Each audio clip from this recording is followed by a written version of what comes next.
What's up, Southwest Virginia? Welcome back to Beats, Brews, and Buddies. My name is Travis Schmidt, and this is my co-host, Jeremy Price. Today, we are going to discuss a little bit of leadership, a little bit of community, but with our big buddy, Maestro David Wiley. Give it up for Maestro David Wiley.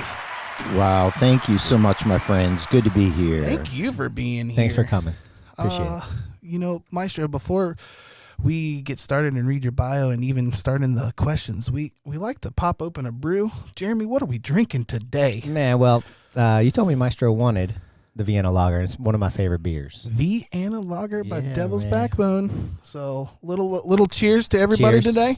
Cheers, Little my clinky, friends. clinky.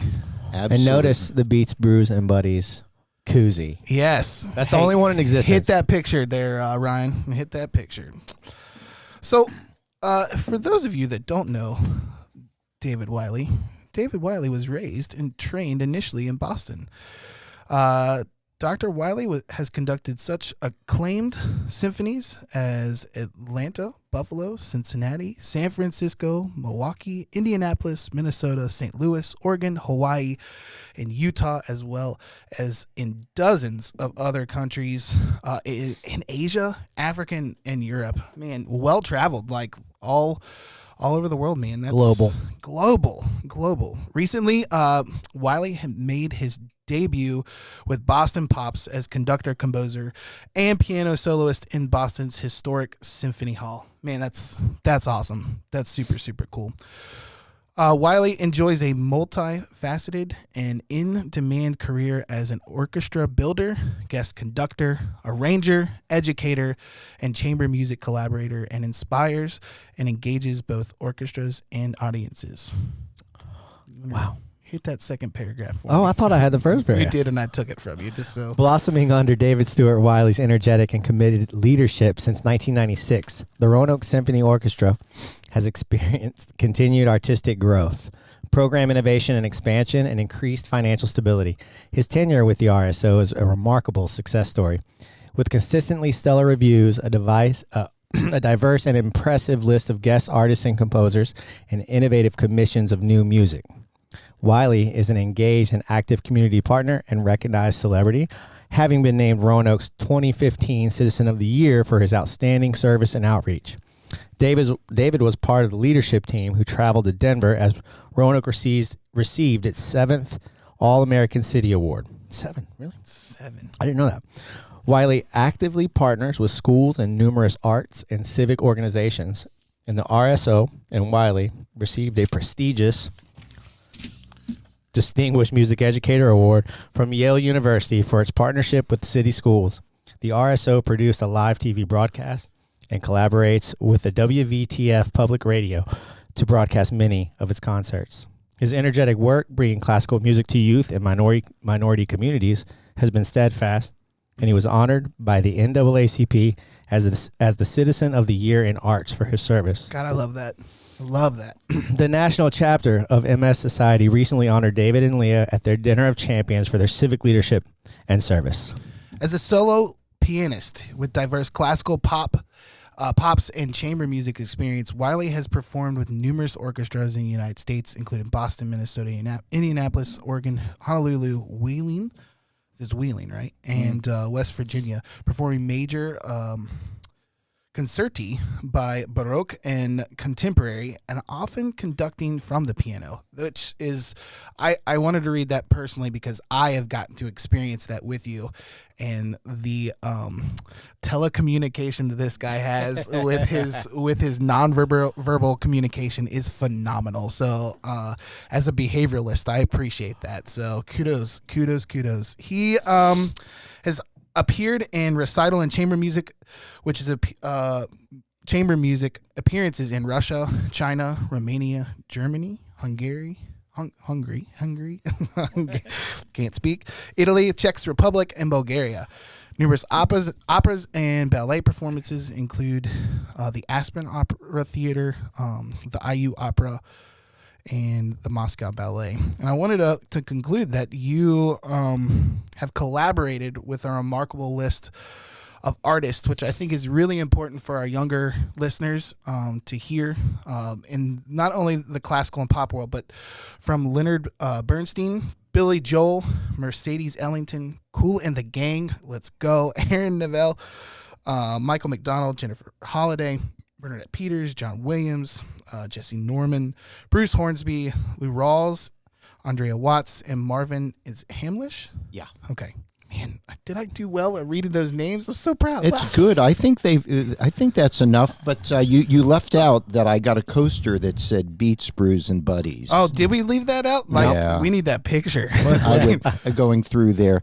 But no, I really happy to be here, guys. And for me, the great privilege of doing what I love and making a career at it is a remarkable gift, and it's been a humbling gift. I mean, traveling around the world, especially as we're coming out of a pandemic, teaches one humility, teaches one gratitude, and that's a message I try to share with the young people I have the privilege of mentoring, including our teens, that the career of the future is one that hasn't been thought of yet, which is to say that we need to find new ways of connecting with people and doing what we love, and then I think one can find a way of making a living at it if you're really passionate about it and good at what you do. And again, it's humbling and it's a privilege, and every bit of human connection is something vital that we need these days now more than ever. Oh man, I mean, couldn't have said it more beautifully. I mean, so for our viewers and listeners, Jeremy and I have both performed with Dr. David Wiley. First off, I really want to ask I totally forgot you're a doctor and should know that you're a doctor. Oh, it's all good. David is good to me. No, I know, but I'm going with Maestro. I don't have any other friends I can call Maestro.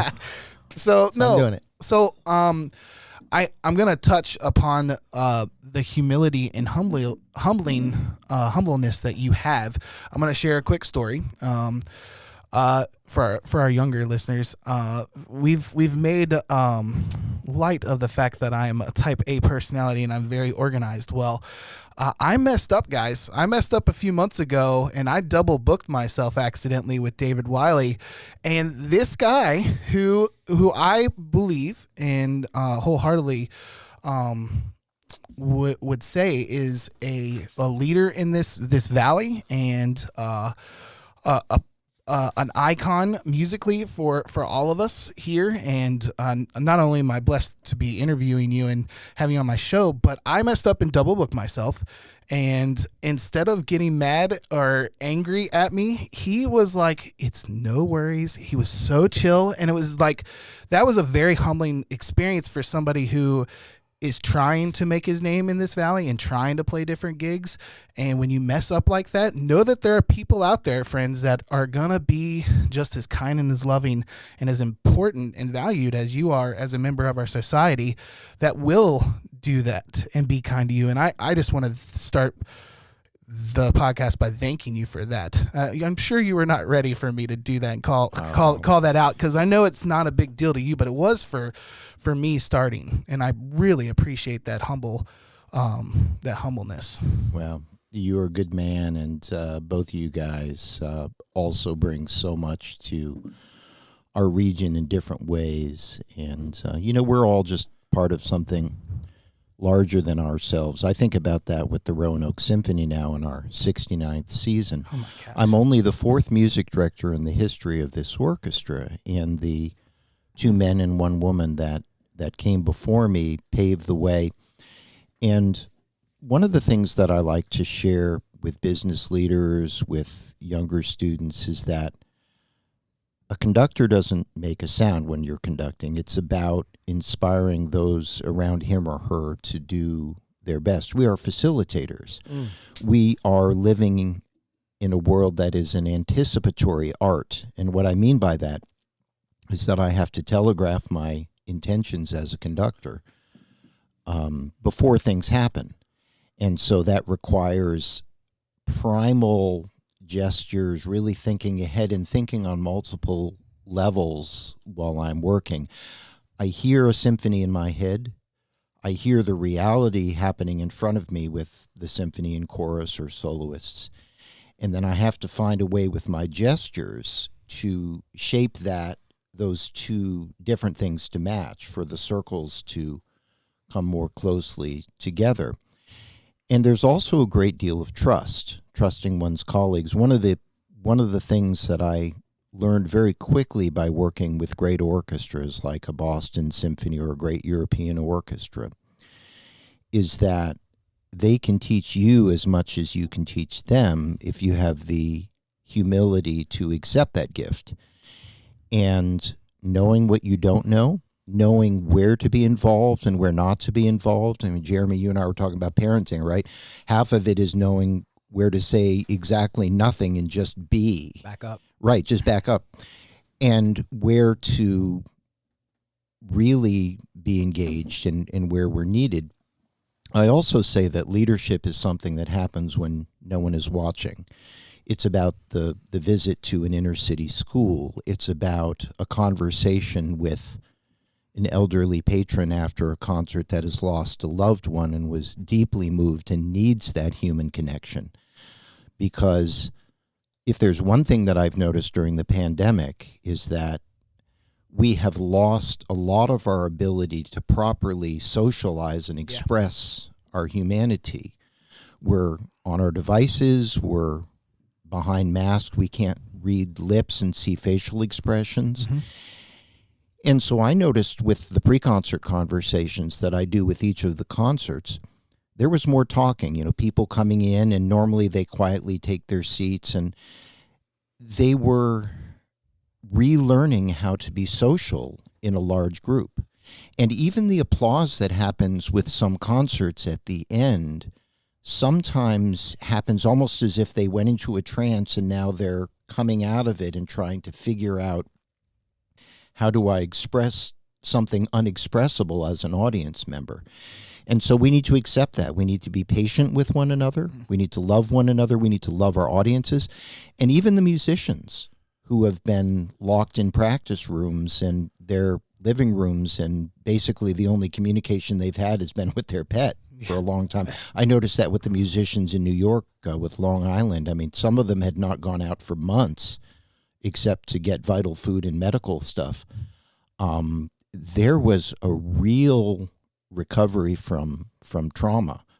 And, those who are educators know that, with families and broken families. So now more than ever, what we do really matters, and anything that brings us together in meaningful ways is absolutely essential. And music is just that. I mean, it is absolutely that. I mean, we get to express, like I always say, I probably said 10 times on the podcast, that, you fall in love with music, you want to perform. That's all about you. You reach a certain level of success, or maybe accomplishment is a better word, and you realize what you're doing is helping people come together. So the second half of your career, wherever that line is drawn, you're bringing people together. You realize it's less about you and more about the community. Yeah. I was asked that question years ago. Growing up in Boston, I met one of my idols for the first time, Leonard Bernstein, who in some ways I've tried to model some what I do. One can never be Leonard Bernstein. He was an irreplaceable genius. But his ability to be in a room and advocate for something, be it a humanitarian cause. There was, when I first met him, he was in a room upstairs in Symphony Hall after a concert, arguing with a woman who came up to him and had the audacity to say, I think your Mahler symphonies are overrated, your performances. And so he spent the next 5 minutes convincing her that it was worthwhile. And he engaged. She didn't, walk away, he kind of bristled, and then he engaged on a human level with her. And by the end, she was won over. And then he came up to me. I was introduced by one of my teachers to him, and he looked me right in the eye and he said, so, young Mr. Wiley, why do you want to become a conductor? And my answer then, this is, over 35 years ago, is very different than the answer I would give now. I think I mumbled something about loving performing, and I love music deeply. Yep. That hasn't changed. But my answer now was more about community connections, about building something. I mean, we are the eternal Boy Scout or Girl Scout that leaves the campsite better than we found it. And there is, in the industry, one normally stays 5-7 years somewhere and then moves on. And then, you're rebuilding relationships, you're building friendships, maybe your marriage is on the rocks and so forth. And that's not me. When I came to Roanoke as a young 20-something-year-old conductor, I knew that this area was special. The people were special. I loved the mountain connections. I loved the outdoor things that we had. I loved the diversity of the city with all of its challenges. And there are many challenges that we face. And I thought, this is a place 25 years ago where I could really make a difference. And so I've had opportunities over the years, offered other orchestras, some opportunities I've taken with guest conducting. It's not a conflict with my job here because it fits in between works. But I was offered Orchestra New York, now known as Orchestra Long Island, and I went to the board and said, listen, can we make this work? I will continue to live in Virginia's Blue Ridge and travel up there, and the soloists that I meet, the composers, the performers, will be experiences that I can learn from and bring back to Roanoke. And they agreed that in order to keep me here, that was a wise thing to do that, and was the quintessential win-win for all parties. And so I started going up to Long Island, still have been doing that now for almost 20 years, going up doing concerts there on a regular basis. And where in Long Island? So we're based kind of around Melville, Huntington area, but we perform all the way out to the Hamptons and in Queens and so forth. I mean, Long Island. Wantagh was a second home in college. Oh, yeah. Loved that area. Yeah. So that's why I asked. So we do all different indoor and outdoor venues there. And, these are New York, New Jersey-based musicians that are, first rate. And we have wonderful musicians here, too. And each orchestra is very different, has different personalities, different challenges, different opportunities. And it's been a great joy. And so I can use the Roanoke Valley as a home base that I love. My wife and teens of our oldest now is in college here in the Commonwealth. But, it's been such a wonderful thing and have no plans to leave. It has been a great partnership and still as excited as the first day I arrived. I was just going to ask the feeling that you have then and now. I mean, obviously our culture and community has changed, but it sounds like you have adapted with it, and I think that's so cool. And I'm not sure that most musicians or even people just do that. We have a hard time adapting, and we have a hard time with change. And I think that's really cool that you're sharing that with our listeners. Well, we have to adapt and change. One of the things that I do, which is a program that I started about 10 years ago. It's a program called Conducting Change, and anybody that's interested in learning more can go to my website, davidstewartwiley.com. What it is using the orchestra as a model for leadership, for business leaders. And you imagine a 60-piece orchestra, and I sit the executives around and within the orchestra. I mean, both of you guys have been close to the orchestra as we've been performing, and it's a very different experience than being out in the audience or even behind it. And I move them around, and I go through exercises. I do nonverbal communication, very subtle things with my eyebrows to see how the players do. I do something where I say, now I want you to play really softly to the orchestra, and then I give a massive gesture and I contradict what I just told them with my things. And business executives say, gosh, I do that all the time. I'm giving off mixed signals as a leader. Or I focus on the triangle player, and I do the section with the triangle, I do it without. And they're like, gosh, that one player is really important. Maybe that person that cleans the hallways late at night really matters, for our company here at Allstate. And then I'll tune the woodwinds 1/4 step different pitch than the strings. And I'll play the woodwinds together. They sound beautiful together. Then I'll play the strings together. They sound beautiful. And then we put it together, and immediately they're like, oh, this is nasty. And it's like different divisions within the company are doing really good work independently, but they're not working together. Are you a sociologist? We're all sociologists. In a way. Yeah, I know, right? Artistic sociology. And so this program, which I've also done in New York and elsewhere, called Conducting Change, is just that. It is a model for leadership, and it teaches humility. And then by the end, I have executives stand up in front of the orchestra, and they actually get a chance to conduct a professional symphony. And there is laughter, there is great emotion. We will do something like In the Hall of the Mountain King, yum, bum, bum, bum, bum, bum, bum, bum, bum, bum. And they get to do that at Celerano, and I say, now just do it with your shoulders, right? And they kind of twitch and have a great time with it. And the executives in the company are supporting one another. They get to be friends. They get to meet members of the orchestra. It's just, again, a really neat kind of collaboration. And so earlier I mentioned, the conducting career of the future, or the career as a musician of the future, is one that hasn't been thought of yet. What I mean by that is we need to find our own little niche, our own path there. And in a culture of over-specialization, we need to also keep that broader picture in mind, our humanity, that there are people that are really suffering, or there are people that really see the world differently. I mean, traveling, like you guys have, you learn very quickly how good we have it here in the United States. It's by far from a perfect country. We try to make the republic a little bit better each time, but it is such a gift that we have, the gift of freedom, the gift of creativity that we are able to do, that a lot of people don't share. I mean, when I first in the 80s went to the former Soviet Union, we would travel with the group, and we would go into villages, and they wouldn't open up about really what was going on in their lives. They would get the correct answer in the same way that a reporter today, if they were to ask a Russian, well, tell me what's going on in Ukraine, they're gonna say what they think is safe to say.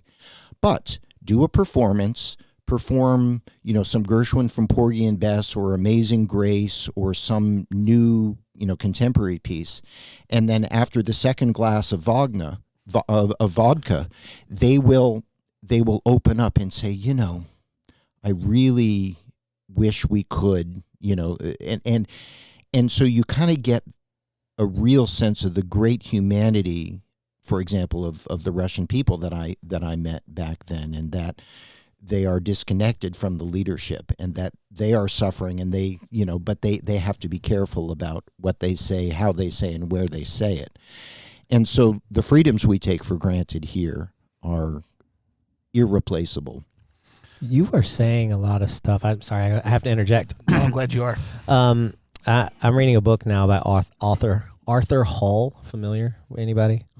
He's a drum circle facilitator, and his books state clearly that facilitating a drum circle is not about your rhythmic capabilities whatsoever. And he said if you got a hot shot in the circle, it's even less about them. And you're speaking a lot of things that are just parallel with when I'm waking up early in the morning, having a cup of coffee, and reading through a few books. I never do one all the way through. I alternate.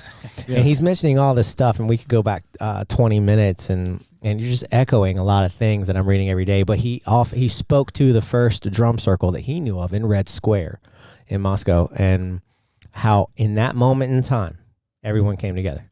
That primal energy, just simple rhythm, and drum circles are as primary rhythms at best. The goal is, can you play primary rhythms in some sort of recognizable unity? Yeah. And he speaks to that, and that's where I'm like, oh wow. And I have friends, really hotshot drummers, that are curious, like, why are you studying drum circles? And I'm like, leave me alone. I just want to learn how to be better at bringing people together rather than showing off myself, because I'm getting old. But you're saying so many things, speaking to that story and the art of facilitation, and what we as artists or musicians actually bring to the community, and how valuable it is, and the nuance that comes with it. When you're the conducting change, bringing people together is an art. Yeah. Even if you're a business leader, you know nothing about music, it's an art. Leadership is an art. You can read whatever book you want. You're still going to have some personality of your own that you have to interject into your situation. It's an art. And I personally believe you have to learn to listen, and that might not just be with your ears. You can feel. what's going on around you. And in my experience working with you, you did that quickly, and you do that every single day, and it's noticeable. I think that's why people gravitate to you, and I think that's why you're successful at what you do, and we're really glad to have you. And I'm glad to hear you're not leaving, by the way. I want to say that 15 minutes ago. Well, I think it's also important to note that he's also hitting on all our major themes that we've talked about over the past. So he's episode number 7, if I stand to be corrected. And, we really want to touch community, really want to touch culture, and we really want to touch collaboration. We haven't even gotten to a question. And we haven't got, I know. And then chemistry between people and how we perceive that and what we do with it. And what we do with it, not only as facilitators, but what we do with it as people that are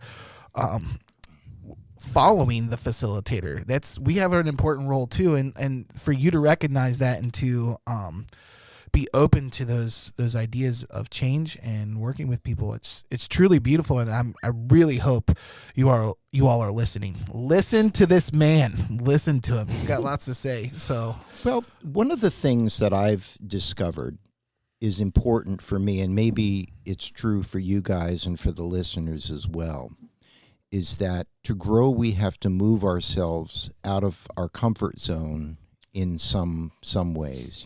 Some people say, well, drive a different road to the concert halls to work during the day. But to put ourselves and surround ourselves with people that look at the world differently, that are in very different circumstances, because so often we miss the boat and are not really listening. And it's really subtle, nonverbal stuff. I got told by a therapist to interject one time. She said, and it's really beautiful, and I try to use this, get comfortable with the uncomfortable. And I think that's really beautiful, and I think that kind of parallels what you're saying, is we need to get comfortable with the uncomfortable. Yeah. And one of the ways we can do that also is by finding collaborations as as artists with other artists in different media than we often work with. In the symphony, for example, we can work with lots of different choruses, from classical choruses to gospel choruses, children's choruses. But working with ballet dancers, working with visual artists, for collaborative program. We just finished up, collaboration this morning. I was at the Grandin Theater preparing for a collaboration there. The whole media of silent film and improvisation, that for 30 years before sound came into pictures, we were responsible for, if not improvising, finding the transitions to support what was going on screen. Or even in other interesting ones, I was thinking about this, Travis. One of the fun things I like to do, if the schedule works out, is to get a little small group by the side of the road at the Blue Ridge Marathon. Oh, that's a fun group. And I guess what I want to share with the listeners, so what fascinates me when you have runners that have already completed 12, 16, 18 miles before they run by you in what is billed as the hardest road marathon. I think it is. I watched my 18-year-old son run it last year. And the expressions on their face, they're pushing through incredibly uncomfortable physical pain. And so they'll be coming up a street. In this case, we're on Avonham Avenue, nice tree-lined street. And we play the theme from Chariots of Fire. And all of a sudden, an extra battery in these runners, a runner from, Raleigh-Durham that's come up to run the Blue Ridge Marathon will mime that scene of the runners from Chariots of Fire going through the mist along the beach. Ba-da-da-da-da. And a smile will go by their face. And I asked my son, who was running the marathon as an 18-year-old, he totally astounded me when he said, I'm going to run this thing. He ran in high school, but never anything that distance. And I asked him the question, how did you move through that terribly uncomfortable time toward the end of the race? And he said, I found little things like running by the group that played, or I would go in an old neighborhood and I remember playing with the kid in that neighborhood, or somebody by the side of the road said, you can do it, young man, you can do it. And so I take that lesson and I think about that when I visit a high school. And I can never imagine some of the situations that these kids find themselves in. I mean, you deal with that on a regular basis. And so an encouraging word from somebody to say, that solo that you just did really moved me. That could have been the thing that got the kid out of bed in the morning. The police were at their house most of the night. A parental figure was led away in handcuffs, and there they are that morning because music or dance or playing in the band is all that they have that really inspires them. And what a privilege for us to be able to be a part of their lives. And we've all had experiences, just a simple encouraging thing or a teacher that really took the time to, help us through a difficult situation. That is an incredible gift that is generational. So what is that pivotal moment for you where you realized, hey, this is what I'm going to do? Like, I'm going to do music and I'm going to lead. I'm going to maestro. So if I were to really think about kind of a pivotal moment for me as a young man growing up in Boston, there was one experience where as a 10-year-old, my grandmother passed away on my father's side. I knew her well. She was a piano teacher. And so I missed her and I wrote a piano concerto. I sent it into a competition. It was for students all the way up through high school in the New England states. And all of a sudden I got a phone call from their executive director and they said, is this the household of David Stewart Wiley? And I said yes, and said, we'd like to tell you that your composition won and you are going to be playing this as a 10-year-old in 6 different high schools throughout New England, large 2,000-seat halls with a professional orchestra called the Adventures in Music Orchestra.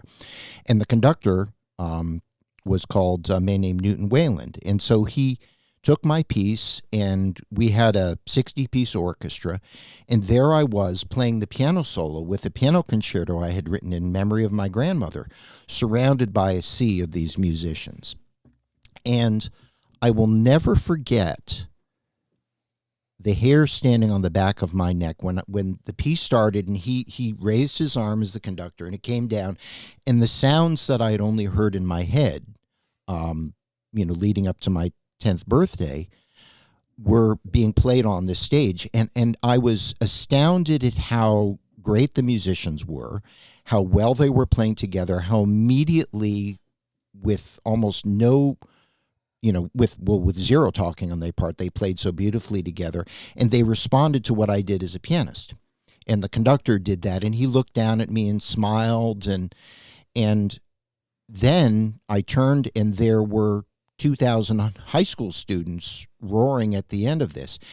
And it was more than an adrenaline rush. It was I really could do this.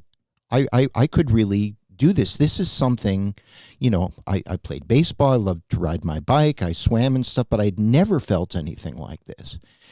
And so I kept composing. I kept practicing. I was blessed growing up in Boston with amazing teachers and parents that supported me. Neither were musicians. Dad was registrar at MIT. My mom worked with autistic children in the greater Boston area. But they said, we'll have the best teachers for you. They made sure we had a really good piano and just supported me in that. And really, I knew pretty early on then, and certainly by teenager, that that's what I was going to spend my life doing. But I wasn't sure exactly how. Man. I love Boston. I love your mother. She loved on me because she was down. Yeah, they came down. They retired. They live in the cradle of civilization in Floyd County with all the greatest people. If you're from Floyd County, they are now. Dad's 81, mom's almost 80, and so grateful that they can come. And my dad tells me he used to get terribly nervous at my concerts until he realized, He said, David, you're not nervous. I was like, no, And this is an interesting thing. I had an experience, too, where an older member of our family, not my parents, our kids, when we were growing up, we studied Suzuki violin. I mean, I read a lot of, the books by, and basically the whole goal of Suzuki teaching method is not to create great musicians, but to create great human beings. And that is a lesson that I try to take in anybody that I mentor. We have a lot of technicians in the world in a lot of fields, but we need great human beings. So with my kids, it was all about the joy of exploring, the joy of just doing it together, the privilege to this day that I have of playing music with my wife or with my teens. And so, pretty early on, concerts is what I did. They would do recitals, they'd play in church. And so now this elderly relative came and was visiting, and our youngest finished a very virtuosic piece. And after the concert, people were greeting, and he came over to our youngest and said, and I heard him starting to ask the question, wow, that was really hard. You must have been really, and he was about to say the word nervous. And I coughed really loudly, and I said, oh my goodness, look over there. And I brought him away from my youngest. And I said, it's probably the closest I ever got to being angry at this individual. I said, we don't ever use the N-word, because kids only feel nervous if we tell them that maybe they should start feeling nervous. Yeah. In the same way that, I would watch other kids playing, parents at the playground, and my daughter would fall and the leg would be bloody. I'm like, you're good, get up, and he's like, I can do it. So then I'd watch this other kid and they'd fall down, and the mother, oh, you must be really hurt. Are you going to cry now? Honey, are you going to cry? Right? And the kid starts bawling, and they followed exactly the cue. It's a projection. Right. It followed exactly Complete the cue. Projection. That's a great analogy, David. So and again, I'm not going to say, I know there are people, I mean, the great Itzhak Perlman, the violinist for whom, Schindler's List and other things were written, he would get nervous before a concert. I mean, this is the premier violin virtuoso in the world. So he would go into his living room, tie his dog to the piano leg, and play the recital for the dog. And once he got through that, he's like, yeah, now I can do Carnegie Hall, I can go to the Musikverein in Vienna and so forth. He would play for the pet and get that out. So each person has their own way of dealing with it. And again, I don't want to dismiss, the fact that there may be other reasons for people getting nervous. But the last thing we want to do with our kids is to project that onto them. So I'm curious, when you write. I'm going to go practice for my dogs. I know, right? Alfred, come on downstairs. I'm curious, since we're talking about projections, when you write music, I've written music. I did the whole Christian scene for about 5 years. It was easy for me to come up with lyrics because I was passionate about that. But like, what you're writing is classical pieces, pop pieces. Things that don't necessarily have verbiage or words to it, but they have a meaning and a tone. How do you humanize that in a sense, and how is that process for you? Yeah. So some of my pieces come from personal experiences that inevitably lead to pieces, and others come from more professional commissions or requests. So the easiest thing for me to do are pieces that come from experiences. So for example, my wife and I came into the morning, our then daughter Mara, who was 7 years old, had a perfectly comfortable bed, but was sleeping with about 30 stuffed animals on the floor, because that's where she wanted to be. And we was like, oh, that's kind of nice. Did you have a good night? And Mara said, yeah, I dreamed again about my friend Meredith, and I was playing my violin, and she and I were jumping from cloud to cloud, and we were dancing. I was playing the violin for Meredith. And Meredith, of course, is an imaginary friend. And immediately I thought of a waltz, the Mara Louise waltz, based name after. And so I went down to the piano and I wrote that, and that is the genesis of that. And that came from what was to me a special conversation with our then young young daughter. I mentioned the first piano concerto coming out of the passing of my grandmother, and there are other things like that come from experience. My third piano concerto, I used to play in a West African dance and drum group at Tufts University. I loved it. Get out of here. Going through a group called Kiniwe, David Locke, and a lot of West African stuff. And so I loved it. And so I tried to take those sounds and to use the piano as a multi-timbral percussive instrument to do that. So I incorporate that in some of my pieces. The other thing is more... You need parameters. I guess it was Stravinsky said that he was terrified when he got a commission. Oh, we're going to pay you X and just write a piece for us. The world was his oyster, and that was terrifying. Too much, right? Too much. Too much freedom. But if someone would come to him and say, "Listen, we have 13 players that you can use for a touring production, and the story is The Soldier's Tale, L'Histoire de Soldat. And here we can fit this many players down in the pit, and the piece has to be X long, and just use those players and do that." He was a kid in candy store. He's like, "Oh, okay, I have limits. I have a framework in which I can start creating." Sure. And so it's really nice to have that. And so when I commission a piece for a colleague, I think Jeff Midkiff was mentioned in an earlier episode of this. Jeff and I were talking, wonderful teacher, multi-instrumentalist, but a true virtuoso on the mandolin. And there is a distinct lack of great mandolin concertos written in the 21st century, certainly the 20th century as well. There's some great old ones, that are going, but, there are a lot of other great Baroque and other things. But as far as new mandolin concertos, there was a need, and there's something quintessentially Virginia's Blue Ridge about the history and the connection of the mountain traditions we have here. So I said to Jeff, here are the parameters, and I was thinking back to that story I just told about parameters. I want to commission you to write this mandolin concerto. We're going to do it with the Roanoke Symphony on such and such a date. So A, he has a deadline. B, there's going to be a mandolin soloist, and you're it because you're great. And the second half of that program is Dvorak Symphony No. 9 from the New World, which is a really important late 19th century piece that Dvorak wrote when he was traveling in America. And so there's an American connection there. And I said, here is the instrumentation of the Dvorak. You get all the strings you need, winds and pairs, you have four horns and low brass and some percussion, but I don't want you to go beyond that. Why? Because then we pay for extra players and the other thing. But I think he would appreciate having, and he said, that's going to more than enough. He's like, this is great. And I said, since the Dvorak is X long, I want the concerto to be, maybe up to 25 minutes.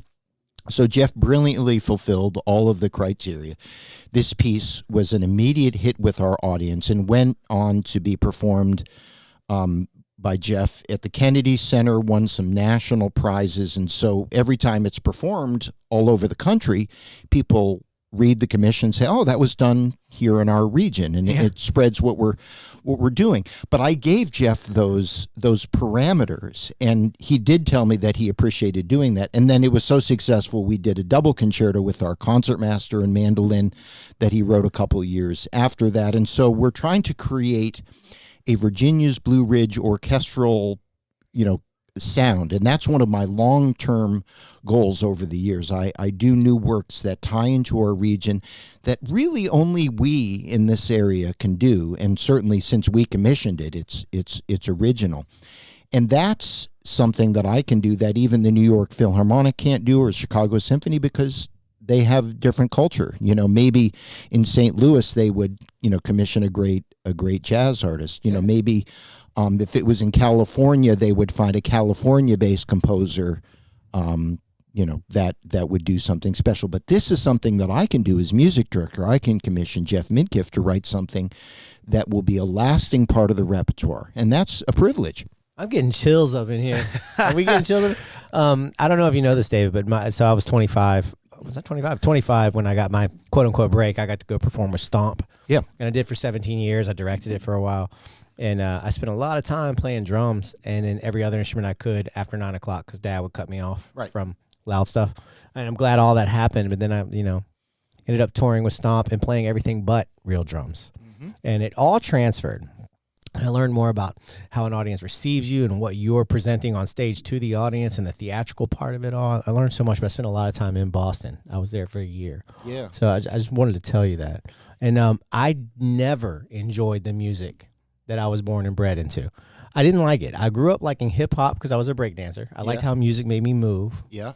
And then, you know, long story short, I ended up falling in love with music and progressive rock. And that's when I wanted to study. But first it was about how it made me feel and how it made me move. And that's why I play the way I play.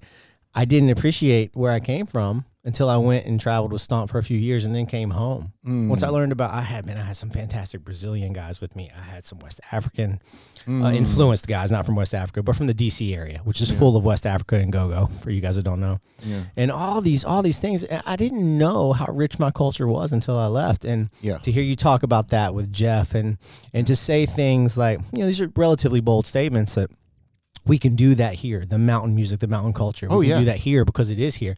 I didn't know that was, dare I say, exclusive. Because, you know, you can make arguments that you can find that kind of music elsewhere, but we're really, it's focused here. And I didn't know that it existed. And I would think of myself as open-minded and musical, but really I was young and naive. And it wasn't until I came back that I appreciated it. Well, we're going to spend our life figuring out stuff like that. I'm sure, you know, there's so much stuff. And I try to be aware of all the things, but most of us don't know 98% of what happens in any given week. No, it's fair. With all of the diverse arts and groups and stuff there. And so we need to support, you know, other colleagues, those who are struggling to find their way. And it may take them years to do it. Yes. And so my message would be hang in there and do that, and eventually you're going to figure some stuff out. And you inspired me. I want to share a little story, and I admit it's a little name dropping because it involves Billy Joel. But I want to share that story because it addresses what you said, Jeremy, about getting back to your roots and separating from things and figuring out what matters to you. So what some people may not know about Billy Joel, I mean, he grew up, you know, kind of Long Island, you know, where I work and so forth.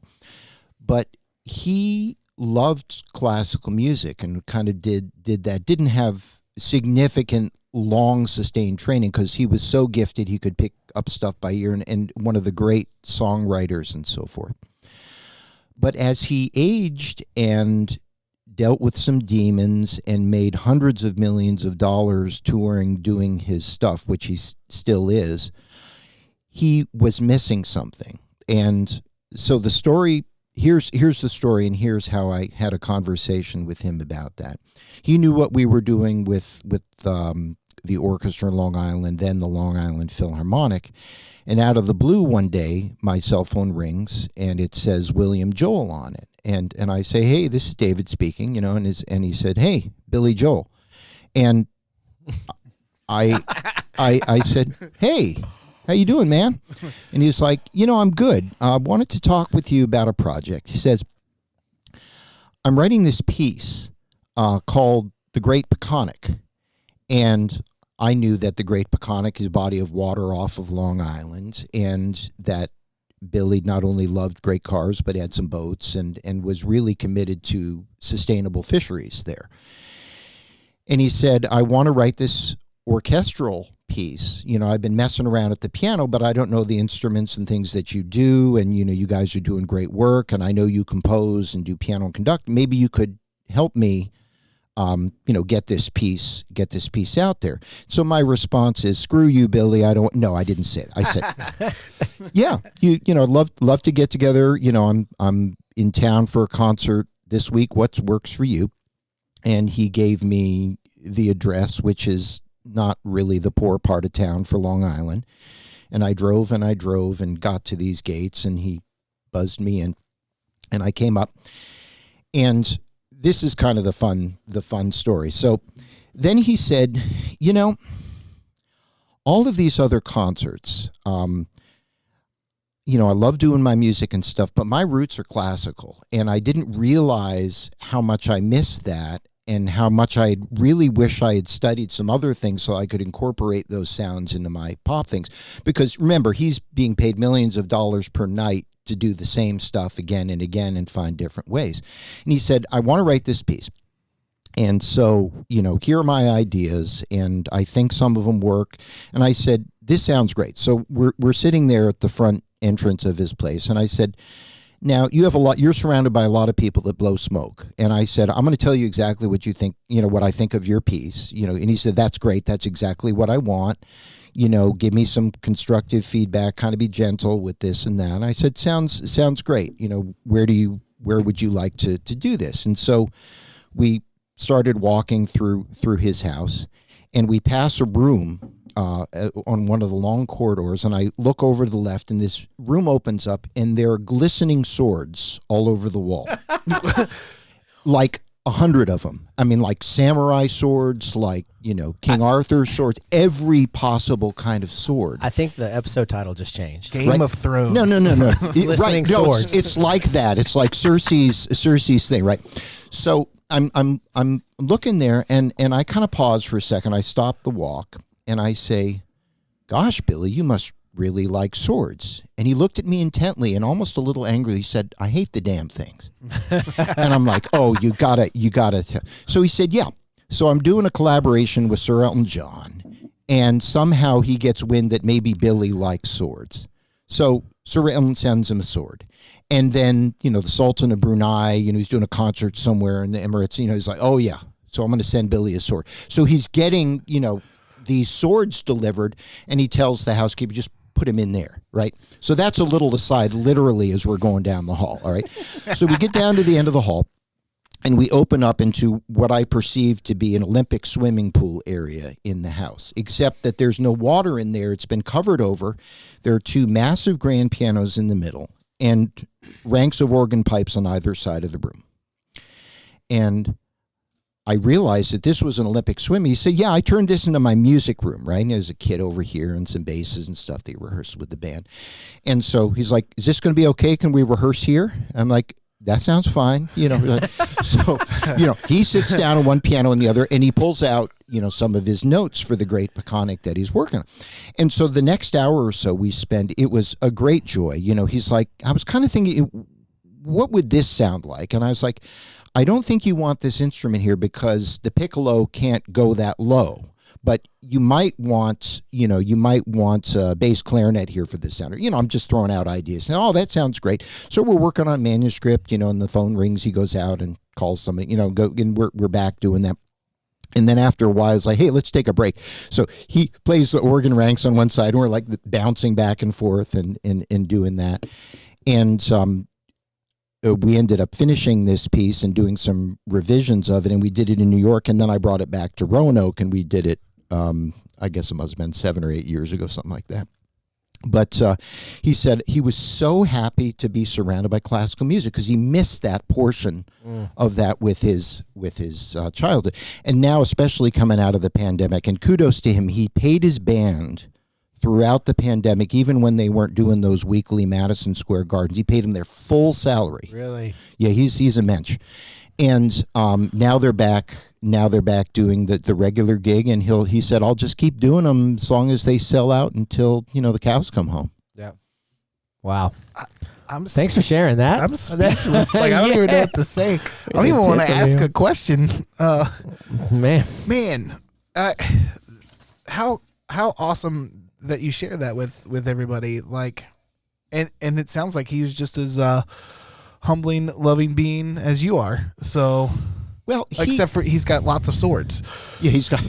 Well, I mean, he's quietly, he does lots of really nice things for the communities in Long Island. I mean, we perform at various parks, venues. You may know there's Heckscher Park in Huntington, Long Island. Beautiful, park. There's a duck pond and an amphitheater stage. And the piano was sounding like garbage. And he was driving by, I think on his motorcycle one night, and he heard a concert there. And he's like, that piano's not very good. So he called him up and said, hey, I want to donate a 9-foot Steinway. So the 9-foot Steinway that I play most summers there for that concert, is the piano that Billy Joel gave to Heckscher Park in Long Island because he saw a need for it. So, he's got a generous spirit, and when he sees a need, he supports it, and we all should, whatever our means are, follow that example. I'm not donating any $100,000 Steinway D's these days. That's all right. Yeah. No, but Someday. you donate in other ways, and one of the things we were going to ask you is, music is your life, but it is financially important for you because it is your job to be a maestro. I'm getting to one question, Jeremy. I know, so happy. He's like answered all the other questions without me asking them, and I was we're checking them off. I know, I'm checking them off. We're more programmed than you might think, or at least Travis is. I'm very programmed. So, talk to us and talk to our viewers about where's the line of doing a free gig, doing something pro bono, and where's the line of where you have to get paid. Right.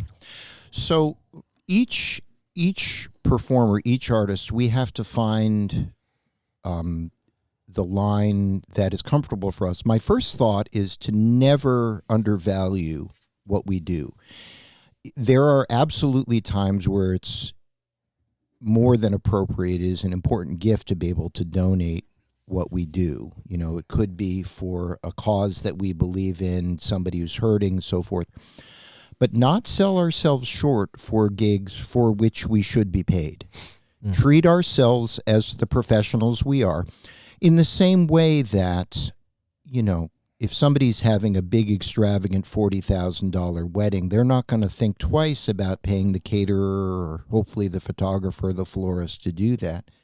We should get paid what we are worth and insist on that.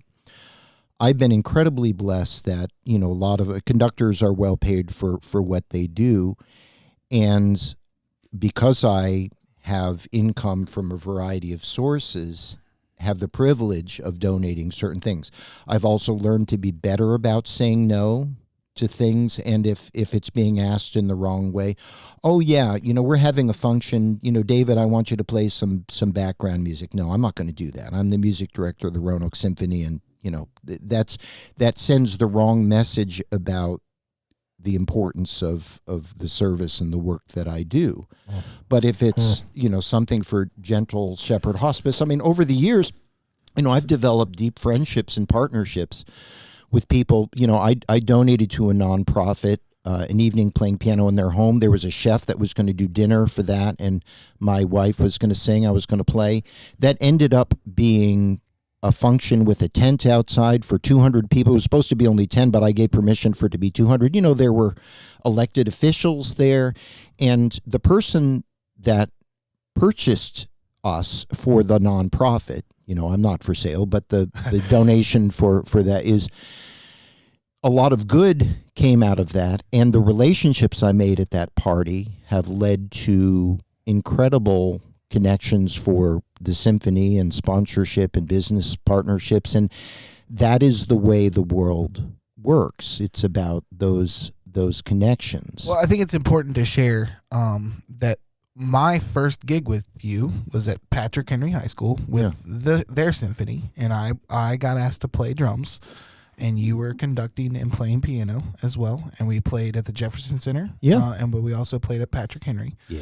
And it was that was my first gig, not my first meeting you, but yeah. And I bring that up because I think it's important for our listeners to know that, like, for me, as somebody who is a teacher there, who also got to play music there and share my experience and my talent there, you gave your time. But it's more than just giving time. It's, to me, I'm thinking this guy is cultivating a community and a culture here by reaching out and hey, I'm the Roanoke Symphony Orchestra maestro and conductor, but I'm going to share my time and be with high schoolers and say, you can do this too. And I want to perform with you. You to me, we're creating an idea of like, hey, you're a good player. come play for me one day, whether they knew that or not. And I think that's so important for you to hear. You ever see contractors drive around with their vans and they say no job too small? Mm-hmm. It applies to us too. Exactly. Yeah. It really does. So my response to that is young people see what we do more than what we say. You've spoken about that several times tonight. Yeah. So I'll share another story, and this is as a young boy growing up in Boston, and how things weirdly come full circle decades later. The message that we send by doing stuff in the school says, you're really important, students. What you do is mattering, and it's so worth it that the music director of the symphony will come because we believe in the importance of what you do. When I was in high school, our high school chorus had the privilege of singing at Symphony Hall with an orchestra I grew up watching and idolizing. And so there I was, and we were singing at some educational concerts for students. And some of the seasoned musicians in the Boston Symphony were kind of rude. I watched them, a couple of them were shuffling some cards back there, and there are, 100 high school students behind. And, I could see some of the other colleagues around them looking at these other musicians, angrily, like, why, what kind of an example is that? And I still remember that horn player. This guy was not that old. I guess he had gotten the job, a couple of years earlier and felt secure and did that and wasn't taking it too seriously, to the point where he missed his entrance in the 1812 overture, the going through, and the conductor Ariel sticks and scowled at him. Then he picked up his horn a couple bars later and played. And I thought to myself, whoa, if I had the privilege of playing in the Boston Symphony in one of the great concert halls, I wouldn't be playing cards, especially with kids behind me. And I vowed that I would never be that guy. So move forward now, not 30 years, it would have been 20 or so years later. And I had an audition for Tanglewood, which was with the Boston Symphony Orchestra in that very hall. And I look up, and we're doing Beethoven Symphony, we're doing a Strauss piece, and I look up, and in the horn section is that guy. And we're reading through, and that same guy didn't have his horn up for one of the entrances, the third horn player. Get out of here. I stopped rehearsal, and I said, "Sir, do you have the music for this one there?" And he turned red. And I guess he thought that, a young 20-something-year-old conductor wouldn't notice and so forth. And Seiji Ozawa, the music director, then, kind of looked at him and I was thinking to myself, some things don't change, do they? Going through that 20 years later. But then I did a couple of years ago, when I was back with the symphony, which was a great joy. My piano teacher was there, and I called him out. But before I conducted the orchestra, I said, ladies and gentlemen, I grew up on Wednesdays. I come to your open rehearsals, and I would sit up there, and I said, as a young boy, hearing this orchestra changed my life. Mm. And so, you may not realize, but this guy standing in front of you here is a product of your gift over the years. And, that was a powerful moment for me. And then all of a sudden the orchestra, they wanted to do even better. They're like, oh, okay. This guy shows some gratitude. Sweet. Man. Is it gauntlet time? I was just going to say, Maestro, this next section is what we call the buddy gauntlet. And these are three questions that I did not send you to cool. Do I need some armor? We're going through. No. Do I need a bat cape or something? I think we called it that because I ask a lot of people these questions. I asked myself these questions years ago when I was trying to decide if I wanted to keep playing music or keep being an artist, and I asked myself these questions on occasion. And I asked him maybe on our first or second at some podcast, and he was like, "Those are good questions because they're not inherently musical." Yeah, good. Are you ready? Bring it on. Top 3 influences of your musical career. All right, Leonard Bernstein, Duke Ellington, and probably this is what I love about it. early Bruce Hornsby. That might surprise you. Early Bruce Hornsby. Yeah, when he was still with the Range. Yeah, Yeah. that doesn't surprise me at all. When you take a number like 3, it's always around 2 or 3 that Yeah. gotta pick one. So that's part of the. Yeah. The I goal. love pizza. I mean, there's too many to choose from, but I'm gonna stick to the rules here. You know what's great about? Yeah, exactly. That's the point. The beautiful thing about Leonard Bernstein is I've heard more. I would rather listen to his lectures than his music, and that's not to discount his music. I learn more by Harvard listening to lectures. the man talk. Oh, I yeah. just sit there. I'm like, okay, Oh excellent. yeah. Oh yeah. Top non-musical influence. Top non-musical influence. I would say my father. He did a lot of quiet things that I only learned about when I got older. In recent years, I mean, he's 81, David Wiley Sr. And I looked on the wall and I said, "What is that plaque?" And he's like, "Oh yeah, that was called the Boston Community Loan Fund." And I said, "Wait a second, isn't that like $1 billion fund that loans money to low-income housing in the Boston area?" He's like, "Yeah." I said, "Were you involved with that?" He said, "Well, I started that with a group of diverse employees at MIT when he was here. Saw a need. It's like low-income people couldn't get housing in Boston. This was true, 40 years ago. Yeah. And now through corporate donation. So he would quietly do that. Some of my early experiences, when I was a young boy, we went down to Plainfield, New Jersey. We were invited for the weekend. And what I didn't know is that I would end up being our family, pretty much the only white faces I would see for 3 days. And it was absolutely beautiful. I said, "What is this place?" And he said, "Oh, this is the Plainfield Science Center. I started that." I'm sorry, I'm telling stories, but this is talk to my father. So he said, "I started this." And so they saw the name as the founder of the Plainfield Science Center. It's, pretty much a black community. And we were invited to stay over as a guest because the last name was Wiley. And I don't know if they assumed because Wiley is a pretty common name in the black community that we were black or not. Yeah. But they embraced us with open arms. We were a member of that community for those 3 days. And they said, "Look what you started. There's science now. The kids are doing that." So my dad would do stuff like that. And he wouldn't talk about it. He would just do it. Get it done. And I saw what he did, not what he said. And I only understood that in recent years. I love that. Actions do speak louder than words. Yeah. And you followed suit to a certain degree. You did. In case nobody's told you. Last question. Name one opinion that has changed for you. Something you used to be dead set on. Doesn't have to be musical, but something you once felt just rock solid in that opinion. And you said, "You know what? It's not that I feel way. different now." Yeah. I think it had to do with a lot of political opinions changing now that I've seen the complexity of the world. And don't want to get into politics here, but definitely some things that I see the world differently now, as I've seen more pain, more suffering, that the mark of a great society is our ability to take care of those who can least take care of themselves. And I'm not talking about handouts. I'm talking about creating communities and systems that support them.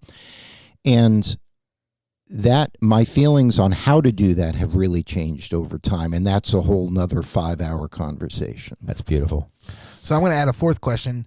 Will you come back? Absolutely. It's great hanging with you Man, guys. this has been great.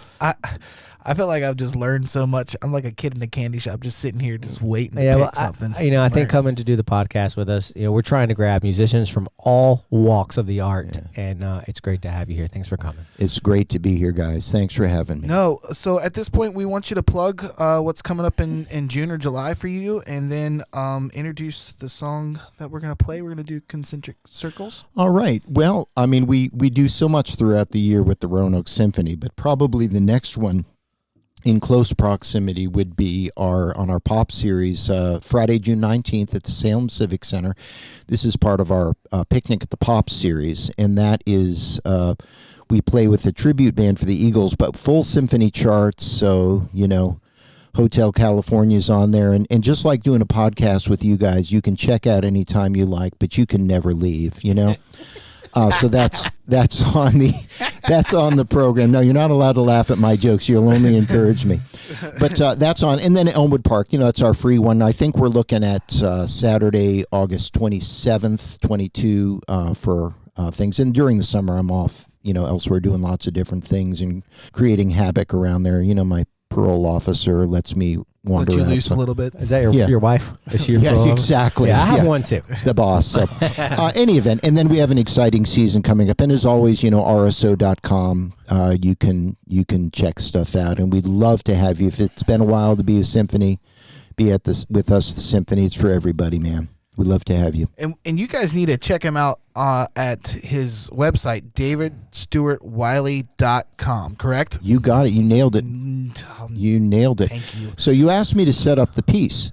This is Concentric Circles, which is written for a film filmed in our region, including at Smith Mountain Lake, stars Jane Seymour. And I got to play it with you. You got to play it? Yeah. I did. Concentric Circles. And it's a metaphor, the idea behind it, for some of the things that we've been talking about the ripples spreading outward. You throw a pebble into the pond and the ripples go out and they come back in unexpected ways. And I found that to be true. And so the piece radiates out from a central point, and it's only maybe three-ish minutes long, and was recorded with our Roanoke Symphony for the film Lake Effects. And it is music by yours truly, David Stewart Wiley. Ladies and gentlemen, give it up for David Stewart Wiley, our maestro here in this valley. This is Beats, Brews, and Buddies. My name is Travis Schmidt, and this is Jeremy Price. Have a good evening, guys.